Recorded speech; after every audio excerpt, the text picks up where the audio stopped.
வணக்கம் மக்களே. நம்ம கார்த்திக் கதையில ஜூலை 21 இன்னைக்கு என்ன நடக்க போகுது அப்படிங்கிறத பற்றி தாங்க இந்த வீடியோவில் இப்போ நம்ம பார்க்க போகிறோம். மறக்காமல் இந்த வீடியோவுக்கு லைக் பண்ணிக்கோங்க. நம்ம சேனலையும் சப்ஸ்கிரைப் பண்ணிவிட்டு பக்கத்தில் உள்ள பெல் ஐக்கானையும் கிளிக் பண்ணி ஆல்னு செட் பண்ணிக்கோங்க. அப்போ தாங்க நெக்ஸ்ட் வீடியோ போடும் பொழுது உங்களுக்கு நோட்டிஃபிகேஷன் வரும், பார்க்கலாம். சரி வாங்க வீடியோவில் என்ன நடந்துச்சு அப்படிங்கிறத இப்போ நம்ம பார்ப்போம். நம்ம ஈஸ்வரி வந்துட்டு சொல்கிறாங்க, நான் அந்த போட்டியில் கலந்துக்கல, அதுக்கு பதிலாக நான் வைத்தியரை நிற்க வைக்கிறேன் அப்படின்னு சொல்கிறாங்க. இதை கேட்டுட்டு ராஜா சொல்கிறாரு, இங்கே பாருமா, நீ நிற்கிறதுக்கும் இன்னொருத்தவங்களாம் நிற்க வைக்கிறதுக்கும் நிறையவே வித்தியாசம் இருக்குல்ல. நீ இந்த போட்டியில் நின்னா எனக்கு ரொம்ப சந்தோஷமா இருக்கும் அப்படின்னு சொல்கிறாங்க. இதை கேட்டதும் நம்ம ஹீரோ சொல்கிறாரு, ஆமாத்த, நீங்கள் நின்னா நீங்கள் பொறுப்பாக அந்த வேலையை பார்த்துப்பீங்கல்ல அப்படின்னு. அப்போ தான் சந்திரா சொல்கிறாங்க, ஒரு நிமிஷம் எல்லாரும் நிறுத்துறீங்களா? அக்காவுக்கு இப்போ வீட்டோட கடமை நிறையவே இருக்குது. இப்போ துர்காவோட கல்யாணத்தை அக்கா நல்லபடியாக செஞ்சு முடிக்கணும். அதனால இந்த மாதிரி தேவையில்லாத வேலையிலையெல்லாம் அக்காவை இழுத்து விடாதீங்க அப்படின்னு. அப்போ ராஜா சொல்கிறாரு, இங்கே பாரு சந்திரா, நான் எதுக்காக சொல்கிறேன் அப்படின்னா, டக்குன்னு ஈஸ்வரி சொல்கிறாங்க, இங்கே பாருங்க, கொஞ்சம் பொறுமையாக இருங்க அப்படின்னு சொன்னதோட அவரும் சரி அப்படின்னு சொல்கிறாரு. அப்போ அந்த வில்லி நினைக்கிறாங்க, அக்கா இந்த போட்டியில் கலந்துக்கவே கூடாது, அப்படி கலந்துக்காமல் இருந்தால் மட்டும்தான் அவர் ஜெயிப்பார், அவளை அந்த இடத்துக்கே போக வைக்கக்கூடாது அப்படின்னு அந்த வில்லி நினைக்கிறாங்க. அதுக்கப்புறம் நம்ம ஹீரோ நினைக்கிறாரு, என்ன இது, அத்தை இந்த போட்டியில் கலந்துக்க மாட்டேன்னு சொல்கிறாங்களே, சரி அப்படின்னு. அப்போ ஈஸ்வரி சொல்கிறாங்க, மாப்பிள்ளை, நீங்கள் அந்த நாளைக்கு காலையில் 50 லட்ச ரூபா பணத்தை கொண்டு போய் அந்த வைத்தியர்கிட்ட கொடுத்துருங்க. அப்புறம் அந்த ஏலத்தில் நம்ம எப்படியாவது ஜெயிச்சிடலாம், வைத்தியரை போட்டியில் நிற்க வைக்கலாம் அப்படின்னு சொன்னதும் நம்ம ஹீரோவும் சரிங்க அப்படின்னு சொல்கிறாங்க. அதுக்கப்புறம் மறுநாள் காலை அந்த பணம் காணாமல் போயிடுது. ஈஸ்வரி நேராக அந்த பணத்தை எடுக்கிறதுக்காக ரூமுக்குள்ளே போகிறாங்க. அங்கே போயிட்டு பீரோவில் திறந்து பார்க்குறாங்க, பார்த்தா பணம் இல்லை. அதை பார்த்ததும் ஈஸ்வரிக்கு ரொம்ப அதிர்ச்சி ஆகுது. ஈஸ்வரி அங்கேருந்து வெளியில் வீட்டுக்குள்ளே இருந்த பணத்தை காணோம் அப்படின்னு சொல்கிறாங்க. இதை கேட்டதும் ஹீரோ அப்புறம் எல்லாருக்குமே ரொம்ப அதிர்ச்சி. அப்போ சந்திரா நினைக்கிறாங்க, நம்ம தான் அந்த பணத்தை கொண்டு போய் அவர்கிட்ட கொடுத்துட்டு வந்துட்டோமே அப்படின்னு நினைக்கிறாங்க. அப்போ தான் நம்ம ஈஸ்வரியோட ஹஸ்பண்ட் சொல்கிறாரு, ஏம்மா, அங்கே இருந்த பணம் அப்படி எங்கம்மா போயிருக்கோம், கண்டிப்பாக யாரும் எடுக்கிறதுக்கு வாய்ப்பு இல்லைம்மா, நீ நல்லா பார்த்தியா? அப்போ ஈஸ்வரி சொல்கிறாங்க, என்னங்க, நான் நல்லா தான் பார்த்துட்டு வந்தேன், நான் வச்ச இடத்துல பணத்தை காணும் அப்படின்னு. அப்போ தான் நம்ம ஹீரோயின் நினைக்கிறாங்க, அப்போ நேற்று சித்தி அந்த பணத்தை எடுத்துக்கிட்டு தான் யாருக்கிட்டேயோ கொண்டு போய் கொடுத்துருக்காங்க, அம்மா ஜெயிக்கக்கூடாது அப்படிங்கிறதுக்காக இப்படி பண்ணியிருக்காங்க. இந்த விஷயத்த நம்ம அம்மா கிட்ட சொன்னால் கண்டிப்பாக அம்மா நம்ப போகிறது கிடையாது, நம்ம யாருக்கிட்ட சொல்கிறது அப்படின்னு நினைக்கிறாங்க. அப்போ தான் நம்ம ஹீரோ நிற்கிறாரு. ஹீரோயின் நினைக்கிறாங்க, சரி நம்ம இவர்கிட்ட சொல்லலாம் அப்படின்ட்டு நேராக நம்ம ஹீரோ கிட்ட சொல்ல போகும் நேரத்தில் அந்த வில்லி சொல்கிறாங்க, அக்கா, எனக்கு என்னமோ பணம் காணாமல் போனதுக்கு ஓ மாப்பிள்ளை தான் காரணமாக இருப்பானோன்னு தோணுது. இதை கேட்டதும் ஈஸ்வரியோட ஹஸ்பண்ட் சொல்கிறாரு, இங்கே பாரு, வர வர உன்னோட பேச்சு ரொம்ப ஓவராக போகுது. இங்கே பாரு, என் மாப்பிள்ளை அந்த பணத்தை எடுக்கணும் அப்படின்னு அவசியமே கிடையாது. அப்போ வில்லி கேட்குறாங்க, என்னமோ உங்கள் மாப்பிள்ளை பரம்பரை கோடீஸ்வரன் மாதிரி பேசிக்கிட்டு இருக்கீங்க, அவனும் சாதாரண டிரைவர் தானே அப்படின்னு சொன்னதோட ராஜா சொல்கிறாரு, என் மாப்பிள்ளை சாதாரண டிரைவர் தான், ஆனால் அந்த பணத்தை எடுக்கிற அளவுக்கெல்லாம் அவர் ஒன்றும் திருடன் கிடையாது அப்படின்னு. அப்போ தான் ஈஸ்வரி சொல்கிறாங்க, சந்திரா, நீ எப்போ பார்த்தாலும் மாப்பிள்ளை மேலே சந்தேகப்பட்டுக்கிட்டே இருக்க, இந்த பணத்தை காணும், போலீஸில் ஃபஸ்ட்டு கம்ப்ளைண்ட் கொடுக்கணும். இதை கேட்டதும் சந்திரா நினைக்கிறாங்க, ஐயோ, என்ன இது, அக்கா போலீஸில் கம்ப்ளைண்ட் கொடுக்குறேன்னு சொல்கிறா, பிரச்சனை ஆகிருமே அப்படின்ட்டு நேராக அவங்க அக்காவை பார்த்து, அக்கா, நீ இப்போ ஊர் தலைவர் போட்டியில் நிற்க போகிற, இப்போ உன் வீட்டிலேருந்தே அந்த பணம் காணாமல் போயிருக்கு அப்படின்னு ஊர் மக்களுக்கு தெரிய வந்துச்சுன்னா அது எவ்வளோ பெரிய அவமானம். அதனால இப்போதைக்கு நீ சொல்ல வேணாம், போட்டியெல்லாம் முடியட்டும் அப்படின்னு. அப்போ நம்ம ராஜா கேட்குறாரு, அப்புறம் ஈஸ்வரியால் அந்த போட்டியில் கலந்துக்க முடியாதா? வைத்தியரை நிற்க வைக்கிறதுக்கு ஏலத்துக்கு போகணும்ல, அதுக்கான பணத்தை எங்கே தேடுறது? அப்போ அந்த வில்லி சொல்கிறாங்க, அக்கா, உன்கிட்ட இல்லாத பணமா? இங்கே பாரு, இப்போதைக்கு அட்ஜஸ்ட் பண்ணி எப்படியாவது கட்டு, அதுக்கப்புறம் பார்த்துக்கலாம். அப்போ ஈஸ்வரி சொல்கிறாங்க, இங்கே பாருமா, அந்த அளவுக்கு என்கிட்ட பணம் ஏது, சரி இப்போதைக்கு என்கிட்ட 20 லட்சம் பணம் இருக்குது, அதை மட்டும் அனுப்பி விடுறேன் மாப்பிள்ளை, நீங்களே போயிட்டு பார்த்துட்டு வாங்க மாப்பிள்ளை, அப்போ ஹீரோ சொல்கிறாரு, அத்தை அந்த பணம் ரொம்ப தூரம் போயிருக்கிறதுக்கு வாய்ப்பே இல்லை. நான் போயிட்டு அந்த பணத்தை மீட்டு கொண்டு வரேன். நீங்கள் கவலைப்படாதீங்க அத்தை அப்படின்னு சொன்னதும் உடனேயே ஈஸ்வரியும், சரிங்க மாப்பிள்ள, இந்த வீட்டில் பல பிரச்சனைகள் நடந்திருக்கும் பொழுது நீங்கள் தான் வந்துட்டு உதவி பண்ணியிருக்கீங்க. ஸோ கண்டிப்பாக இந்த வாட்டியும் அந்த பணத்தை கண்டுபிடிப்பீங்க அப்படின்னு எனக்கு நம்பிக்கை இருக்குது. சரி நீங்கள் போங்க மாப்பிள்ள. இதை கேட்டதும் ஹீரோவும் சரி அப்படிங்கிறாரு. அதே நேரத்தில் அந்த வில்லி என்ன பண்ணுறாங்கன்னா, அக்கா வந்துட்டு அந்த வைத்தியரை நிற்க வைக்கிறேன் அப்படின்னு சொன்னால, அந்த வைத்தியரு அந்த ஏலத்துல கலந்துக்க விடாம நம்ம எப்படியாவது ஓட விடணுமே அப்படின்னு நினைக்கிறாங்க அந்த வில்லி. நேரா வில்லனுக்கு ஃபோன் பண்ணி, என்னங்க, அக்கா வந்து அந்த வைத்தியரை போட்டியில நிக்க வைக்கிறேன் அப்படின்னு சொல்றான். அவன் மட்டும் வந்து நின்னா அவன் ஜெயிச்சிருவான். அக்கா எப்படியாவது உதவி பண்ணிடுவா. நீங்க தான் எப்படியாவது அந்த வைத்தியரை போட்டியில கலந்துக்க விடாம பண்ணணும். இதை கேட்டதோட வில்லனும் சரி நான் பாத்துக்கிறேன் அப்படின்ட்டு நேரா அவங்க சித்தப்பா ஒரு முக்கியமான இடத்துக்கு போக வேண்டியது வாங்க அப்படின்னு சொன்னதோட அவரும் சரி அப்படின்னு சொல்லிட்டு நேரா அந்த வைத்தியர் வீட்டுக்கு வராங்க. அந்த வைத்தியரை வந்து பார்த்துட்டு, வைத்தியரே எப்படி இருக்கீங்க அப்படின்னு கேட்க, வைத்தியர் சொல்றாரு, வாப்பா சிவனாண்டி, என்ன இந்த பக்கமா வந்திருக்க? அம்மா வந்து என்ன அந்த போட்டியில கலந்துக்க சொல்லியிருக்காங்க, அதான் அம்மா ஏலத்துக்கு வர சொல்லிட்டாங்க, கிளம்பி போயிட்டு இருக்கேன். இது கேட்டதும் சிவனாண்டி சொல்றாரு, இந்த ஊருக்கு தலைவராகியெல்லாம் அப்படின்னு ரொம்ப சந்தோஷத்துல இருக்க போல. வைத்தியர் சொல்றாரு, ஆமா, இந்த ஊருக்கு நல்லது பண்ணணும்ல, அதனால. அதுக்கு சிவனாண்டி சொல்றாரு, ஊருக்கு நல்லது பண்ணிட்டு உன் வீட்டை விட போறியா? இத கேட்டதும் வைத்தியர் கேக்குறாரு, என்னப்பா இப்படி சொல்ற? அப்ப டக்குன்னு சிவனாண்டி சொல்றாரு, இங்க பாரு, நீ மட்டும் அந்த தலைவர் பதவியில வந்து நின்ன, அதுக்கப்புறம் உன் குடும்பமே நிம்மதி இல்லாம ஆகிரும். அந்த ஈஸ்வரிய சொல்லிட்டு போயிருவா. அதுக்கப்புறம் உன் குடும்பம் தனியா தானே இருக்கும்.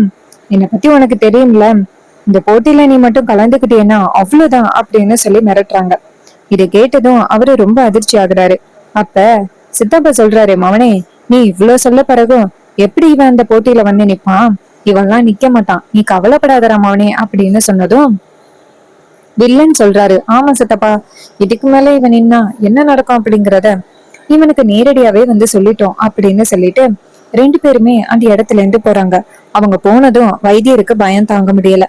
அப்ப அடுத்த செகண்ட் நம்ம ஹீரோவும் அந்த சகலையும் வராங்க. வந்துட்டு நேரா வைத்தியரை பார்த்து, இங்க பாருங்க, உங்களை வந்துட்டு அத்தை வந்து ஏலத்துக்கு போக சொன்னாங்க, அவங்க பின்னாடியே வரேன் அப்படின்னு. அதுக்கு அவர் சொல்றாரு, தம்பி, நான் ஏலத்துல கலந்துக்கல. இதை கேட்டதும் ஹீரோ சொல்றாரு, என்ன இப்படி சொல்றீங்க? உங்களதான் அத்தை நிக்க வைக்கணும்னு சொன்னாங்க, திடீர்னு இப்படி சொன்னா என்ன அர்த்தம்? அதுக்கு அவர் சொல்றாரு, இல்ல தம்பி, நான் கலந்துக்கல, எனக்கு என் குடும்பம் தான் ரொம்ப முக்கியம், என்னை விட்டுருங்க தம்பி அப்படின்னு. இதை கேட்டதும் சகல கேக்குறாரு, என்ன இந்த போட்டியில கலந்துக்க கூடாது அப்படின்னு யாராவது மிரட்டுனாங்களா? யாரு மிரட்டினாலும் நாங்க பாத்துக்கிறோம், நீங்க போட்டியில கலந்துக்கோங்க. அதுக்கு வைத்தியர் சொல்றாரு, இல்ல தம்பி, நான் அந்த போட்டியில கலந்துக்கல தம்பி, என்னை விட்டுருங்க தம்பி அப்படின்னு. இது கேட்டதும் ஹீரோவும் சகலையும் அதிர்ச்சி ஆகுறாங்க. அப்ப சகல சொல்றாரு, என்ன இது கடைசி நேரத்துல இவர் இப்படி சொல்றாரு, இவர் இல்லைன்னா வேற யாரு வந்து நிக்க சொல்றது?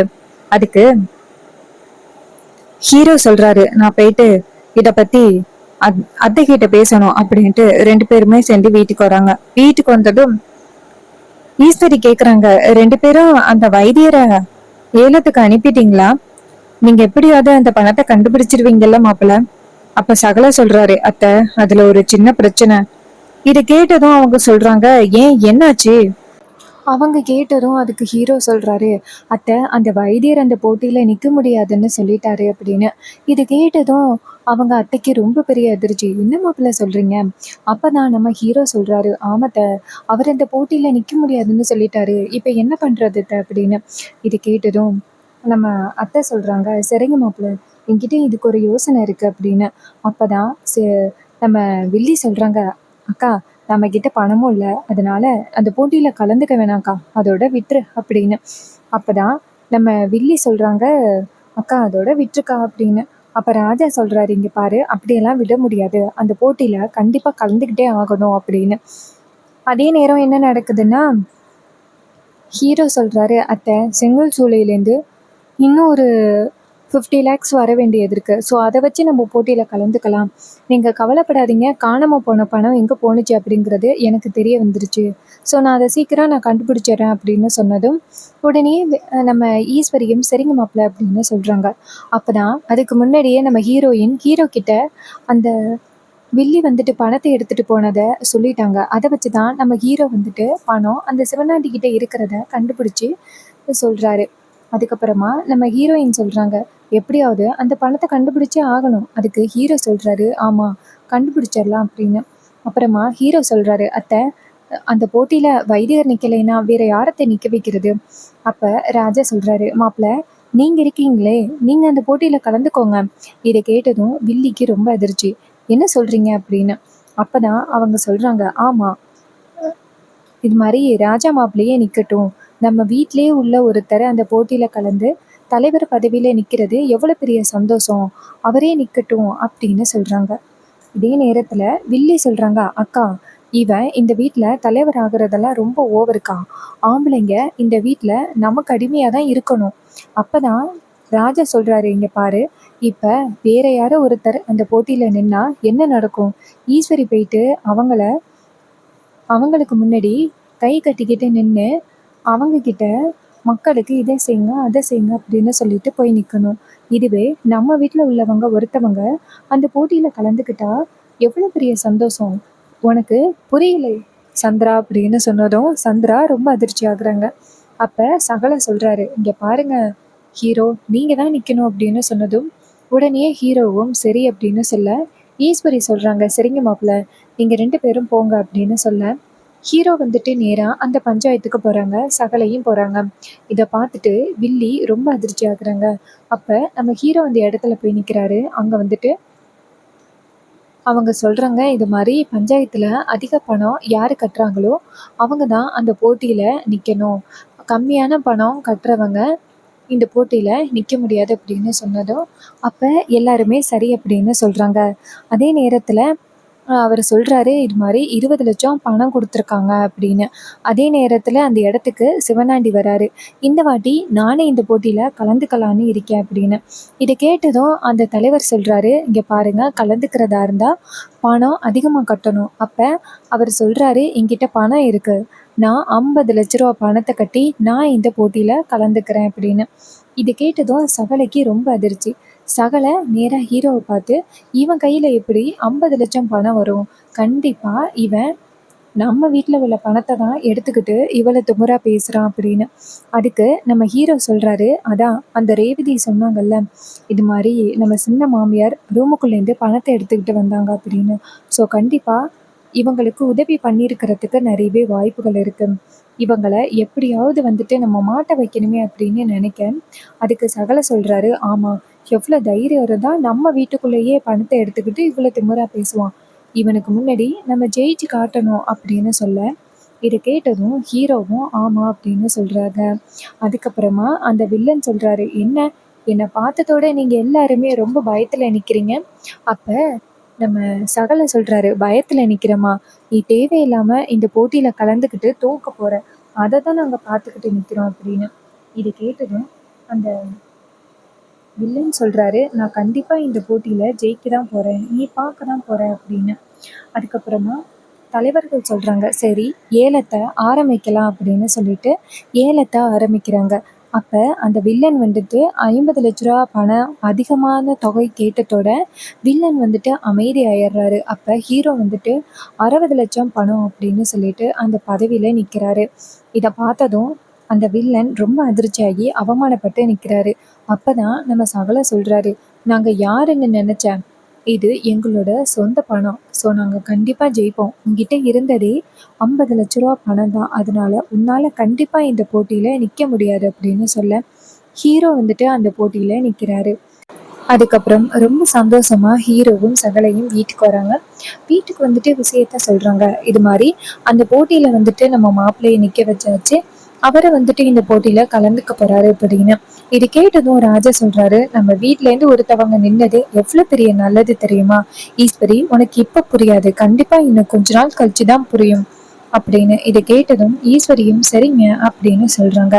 அதே நேரத்தில் சகல சொல்கிறாரு, இந்த வீட்டில் ஆம்பளைங்களோட ஆதிக்கமே இல்லை. இப்போ இந்த வீட்டில் நீ தலைவனா பொறுப்பேற்றுக்கிட்டதே எங்களுக்கு ரொம்ப சந்தோஷமா இருக்கு அப்படின்னு சொல்லிட்டு ரொம்ப பெருமையாக பேசுகிறாங்க. ஸோ இந்த கதை உங்களுக்கு பிடிச்சிருந்துச்சு அப்படின்னா இந்த வீடியோவுக்கு மறக்காமல் லைக் பண்ணிக்கோங்க. நம்ம சேனலை சப்ஸ்கிரைப் பண்ணிவிட்டு பக்கத்தில் உள்ள பெல் ஐக்கானை கிளிக் பண்ணி ஆல்னு செட் பண்ணிக்கோங்க. இப்போதாங்க நெக்ஸ்ட் வீடியோ போடும் பொழுது